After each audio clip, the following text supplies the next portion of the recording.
দর্শক মণ্ডলী, আজকের লিগ্যাল রাইটসের দ্বিতীয় পর্বে আপনাদেরকে স্বাগত জানাচ্ছি। দর্শক মণ্ডলী, আমরা immigration, employment, litigation, benefit, education law, school থেকে এক্সক্লুশন ইত্যাদি বিষয়ে আপনাদের বিভিন্ন ধরনের প্রশ্নের জবাব দেওয়ার চেষ্টা করছি এই অনুষ্ঠানে। এবং আমার অতিথি ব্যারিস্টার রেজা চৌধুরী ল্যান্ডলর্ডসদের স্ট্যাটিউটরি ডিউটি নিয়ে আলোচনা করছেন। সুতরাং আপনারা যে কোনো বিষয়ে আপনারা প্রশ্ন রাখতে পারবেন এবং আমরা আপনাদের ফোনের অপেক্ষা রইলাম। ইন দি মিন টাইম আমি আমার অতিথির সঙ্গে আলাপ করবো ল্যান্ডলর্ডদের স্ট্যাটিউটরি ডিউটি নিয়ে আলাপ করেছিলাম, সে বিষয়ে কন্টিনিউ করার জন্য। জি, so we were talking about prohibition orders. The rooming with enough space now under the planning or the requirements of the Housing Act. এমন অবস্থায় prohibition order জারি করছে local authority. You need to understand it because the prohibition order আপনি যদি ব্রিচ করেন তাহলে এটার মানে হয় একটা সামারি অফেন্স, স্ট্যাটিউটে হয় মানে আইনে হয় যে একটা দ্বারা এটা হয় যে punishable by not exceeding level 5 on the standard scale. তার মানে হলো গিয়া যে 5,000 মানে ভিতরে ফাইন থাকতে পারে। সো আপনারা যদি এটা ফাইয়া থাকেন তাহলে তো কোর্স আপনার one you must seek legal advice on it most definitely, and secondly of course আপনারা যদি মনে করেন যে কোনো গ্রাউন্ড ওয়া থাকে যে আসলে আপনারা স্পেসর যে রিকোয়ারমেন্টটা এক্সিড করা হয়েছে না and therefore you are in compliance with it, তাহলে তো অবশ্যই আপনারা এপিল করবা।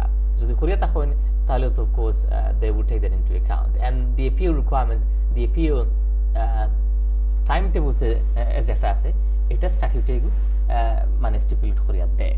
আপনি যদি এগো অ্যাপিল না করেন আর বাদর ইন্সপেকশন যদি তারা ইয়া দেখে যে আসলে সায়েন্স আছে, যে বিছনা আছে,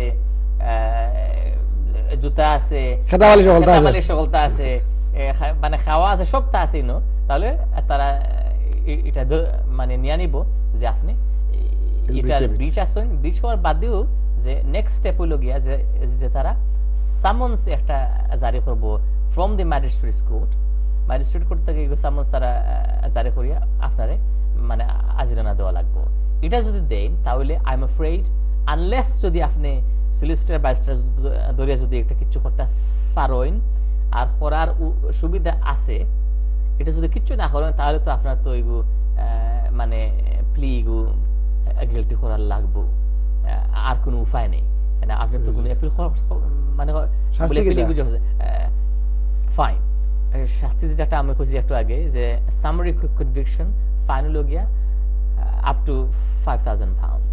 এখন এটাই ডিপেন্ড করবো যে আপনার কোনো প্রিভিয়াস কোনো ব্যাপারে কিংবা অন্য ব্যাপারে কোনো মানে কনভিকশন আছে কি না, আপনার কোনো অ্যাগ্রিভেটিং কোনো ইস্যু আছে কি না, এটসেট্রা এটসেট্রা অত সকলটা ধরিয়া ম্যাজিস্ট্রেটে যে বেঞ্চ তারা বইছে তারা একটা বিবেচনা করিয়া আপনার একটা সেন্টেন্স দিব, plus of course the legal cost of the council as well. So there are a number of issues. আপনারা যদি এটা বালা না বুঝেন and I don't expect you to do so, তাহলে by all means definitely আপনারা legal advice নিবা। যেটা হয় যদি আপনার prohibition order যদি জারি করিয়া থাকে বাট আপনি বুঝছেন না, তাহলে it would be better at that point to lodge an appeal with consultation with your lawyer.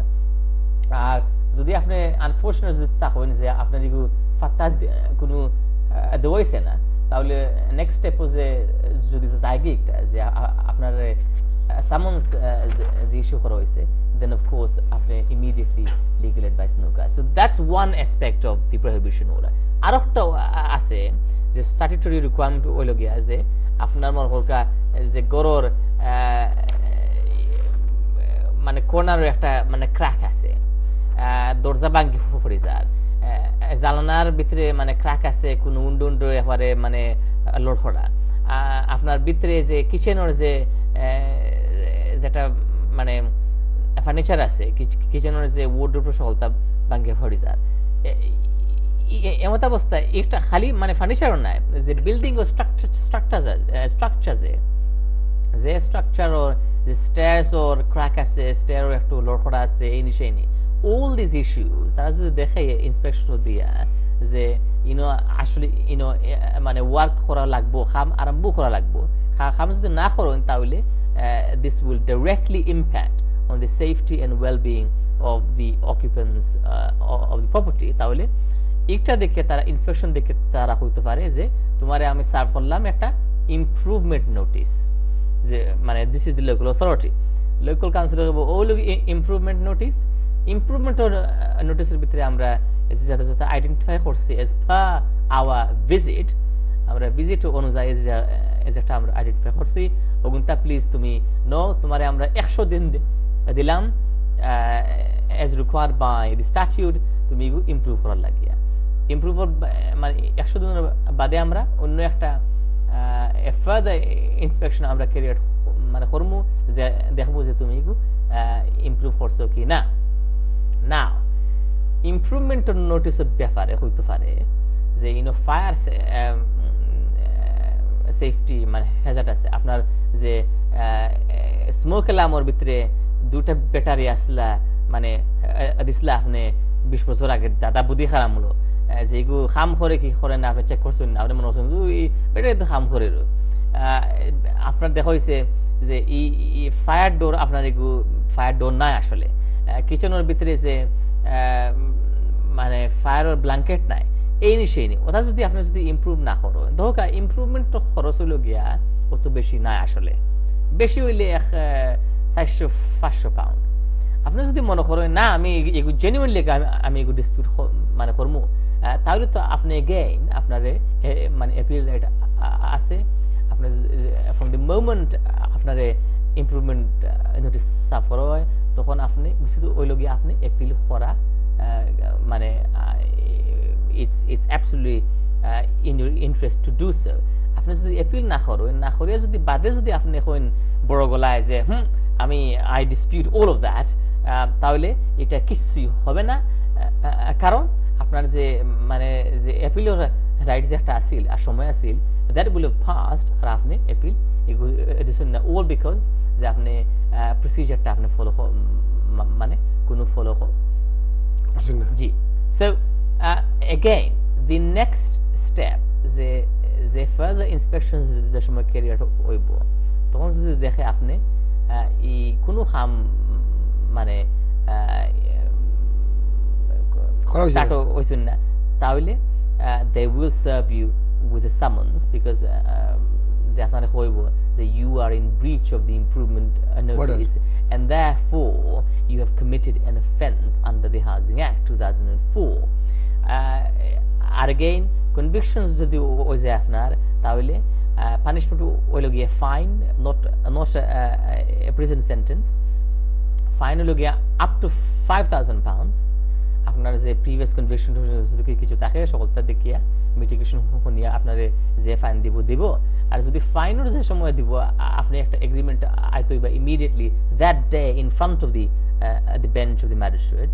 আপনি যদি ফলো না করেন তাহলে that becomes an imprisonable offence. Thank you. আমি আবার আমাকে একটু কলারদেরকে সুযোগ দিচ্ছি একটু, তারপর আমরা আবার আসবো বিশেষ করে ইমপ্রুভমেন্ট অর্ডারে। দর্শক আমাকে বলা হচ্ছে কলার রয়েছেন লাইনে, তারপরেও আমি এই সুযোগে একটা ইমেল আনসার করতে চাই। একজন ইমেল করেছেন যে ওনার ডিপেন্ডেন্ট ওয়াইফ 18,600 না থাকায় ডিসক্রিপশনারি লিভ পেয়েছেন, সেক্ষেত্রে সেটা 10 ইয়ার্স লং রেসিডেন্সে কাজে আসবে কিনা?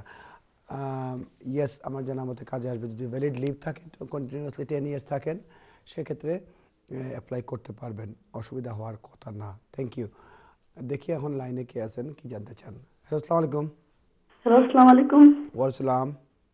আমার একটা প্রশ্ন ছিল। জি।